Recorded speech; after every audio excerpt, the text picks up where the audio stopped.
میگم که سهر تصادف کرد. کجا؟ صبر کن من الان میام بیمارستان. آقا امروز میخوایم یه چالش بریم به حالا مادرم رفیقم اینا زنگ بزنیم بگیم که سهر تصادف کرده و واکنششون رو ببینیم. هستی خوبی؟ باز چی شد؟ تصادف کردیم هستی. میدون گفت زدش به تاکسی.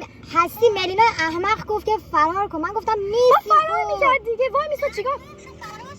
الان به پدرش زنگ بزن. الان اینا خیلی راحت میتونم شما رو پلاس نگران مادر سهر هادی. شما ریخ ماشین دیدم.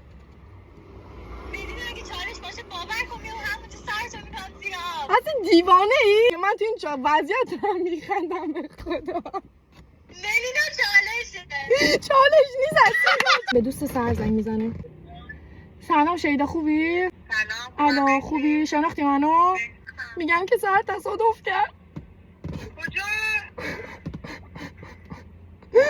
دارم میبرش بیمارستان حالش خیلی بد. کدوم بیمارستان؟ خاطر نمیدونم به مامانش چی بگم با هم بودیم. دروغ میگی ملینا؟ شیدا من چه وقت دروغ گفتم؟ گفتش که بهت زنگ بزنم بهت خبر بدم الان چیکار کنیم؟ الان من بیام بیمارستان؟ من نمیدونم الان حالم خیلی بده. سر چیزش نشه. تو چیزی شد سر؟ چی؟ توی یه ماشین با هم نبودی؟ آره با هم بودیم. سهر سمت راننده بود.